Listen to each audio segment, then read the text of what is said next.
E aí então Noemi ainda não tinha essa visão, ela está lá, ela atribuindo a Deus. Foi Deus que fez isso. Quem sabe alguns aqui também estão dessa forma. Gente, a gente tem que assumir as nossas responsabilidades. Tem coisas que nós fazemos que são nossas responsabilidades. Tem coisas que são naturais da vida, ok? E tem coisas que podem sim ter questões espirituais. Simples. Mas que mais? Como se tornou a vida de Noemi ainda? A gente lê o versículo 20, olha o versículo 21. De mãos cheias eu parti, mas de mãos vazias o Senhor me trouxe de volta. Por que me chamam Noemi? O Senhor, ela repete agora, o Senhor colocou-se contra mim, o Todo-Poderoso me trouxe desgraça. De mãos cheias eu parti. Quando a gente lê assim, eu gosto de questionar os textos. Por que ela saiu lá de Belém de Judá, de Efrata? O que estava acontecendo lá? Fome, ela partiu de mãos cheias. Que legal, né? Percebe? A nossa visão fica assim, né? Na hora da dificuldade, a gente se torna ingrato, a gente não vê as coisas. Não, eu estava tão bem, era tudo bem, era mesmo. Se estava de mãos cheias, por que não ficou lá, em Belém de Judá? Mas claro que aconteceu situações terríveis, perdeu o esposo, perdeu os 2 filhos. E ela diz, de mãos cheias eu parti e volto agora de mãos vazias. E é isso que a gente tem que parar e pensar. Eu não sei o momento, as coisas que a gente vive, ou como a gente enfrenta cada situação. Como a sua vida se tornou amarga. De uma pessoa dedicada, passa a fazer as coisas de qualquer jeito. De uma pessoa agradável, vira uma pessoa reclamona, amargurada com tudo, com Deus, com tudo, com os outros. Só que a gente tem que entender os quadros de lutas, e aqui a gente está vendo situações aí normais, naturais, e quando a gente pensa em pessoas que são violentadas, que não é uma luta natural, né? Seja no sentido sexual, mas também a violência, pessoas que enfrentam acidentes, perdem um ente querido por violência. Você imagina como se torna a vida de uma pessoa? E aí vem o nosso reducionismo evangeliquez, né? Não, Deus está contigo, não vai dar tudo certo, Deus vai abençoar.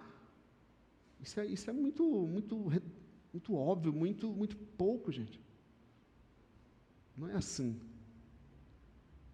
como se torna a vida de uma pessoa. Quem sabe a gente, nos momentos que a gente vive assim, você pode parar para pensar aí, qual será a solução? O que eu vou fazer? Noemi, ela afirmou, não tem mais jeito, fui de mãos cheias, voltei de mão vazia, minha vida se tornou amarga. Se parasse o livro aqui, a gente ia entender que a vida dela acabou. E muitas pessoas, mesmo dizendo-se cristãs, servindo a Deus, no meio de lutas, a vida dela acaba. A vida dela para. Ela não é mais aquela pessoa dedicada, ela se torna uma pessoa amarga. Não é mais aquela pessoa amável, ela se torna amarga. Ela não é mais aquela pessoa que busca a Deus com a mesma intensidade, ela se torna fria, no meio de lutas. Porque a luta tem esse poder de nos testar, de nos provar. Ou a gente se chega mais a Deus, ou a gente cresce, se joga mais nas mãos do Senhor, ou a gente se afasta. É uma prova. E a gente vê isso em muitos outros textos, onde nas dificuldades é que a gente está sendo provado. O próprio Cristo, o próprio Senhor Jesus, ele foi provado através das lutas e dificuldades. Pode falar.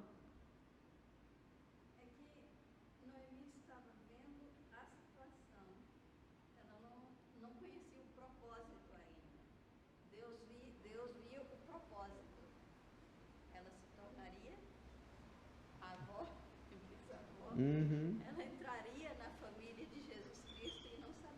Pois é. E às vezes acontece conosco, quando a gente está passando essa situação, nós vemos a situação, nós não enxergamos o propósito, não confiamos. O Espírito está mandando você adiantar, exatamente.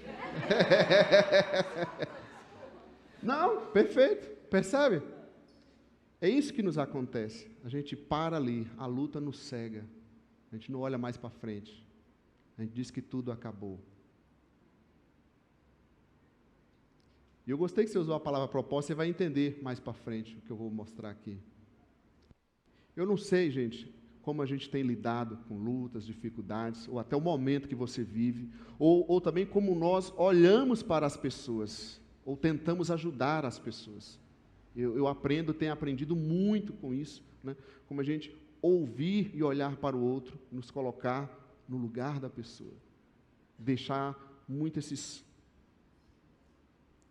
posicionamentos religiosos tão óbvios, tão reducionistas, né? E parar e encarar a realidade do que está acontecendo. E a gente vai passando, a gente vai vendo também, a gente vai aprendendo com as coisas que a gente passa, e às vezes a gente não aprende, por isso a gente não desenvolve. Não desenvolve. Você quer ver um exemplo? Só um exemplo, sair daqui rapidinho, pegar um texto muito conhecido, Romanos 5:3. Porque a tribulação produz perseverança. E a perseverança, caráter aprovado. Você só é aprovado depois que passa a tribulação, que persevera e você cresce. E aí, sendo aprovado, traz esperança. Você se mantém na fé. Por isso que muitas pessoas na caminhada de fé, e aí dependendo do que ela ouve também, né, porque tem esse outro problema, ela fica ouvindo outros evangelhos que não são evangelhos, ela aprendeu coisas que não são bíblicas, falando mentiras em nome de Deus, né? E aí ela acha que Deus vai prometer aquilo, ela vive nesse ciclo, né? Deus vai fazer, Deus vai fazer, Deus vai fazer, e não é assim que acontecem as coisas. Eu tenho que aprender a passar as situações. Como a Soraya disse, Noemi não enxergava na frente. E nós também não enxergamos, gente. Não adianta, nós não sabemos. Quando você está no meio da dificuldade, você só vê aquilo, você não vê luz no fim do túnel, você não sabe o que vai ser lá na frente. Muitas vezes nós não temos forças, mas é aí que está a graça do negócio. É a palavra graça aqui, usando em todos os sentidos, né? A graça do negócio, a graça de Deus sobre nós. Porque é quando a gente é fraco que o Senhor nos mostra e nos ensina a ser fortes. É quando a gente diz não tem jeito que o Senhor nos levanta e nos mostra propósitos, caminhos. Isso é vida cristã autêntica. Então eu quero te convidar a continuar nessa trajetória com Noemi, como Deus a restaurou. Ela não via nada, correto? Muitas vezes essas pessoas que enfrentaram lutas, situações de abusos, violências, perdas, como Noemi viveu, deslocamentos involuntários, imagina famílias no sul, né, que perderam tudo, e não pode nem mais construir lá no mesmo lugar.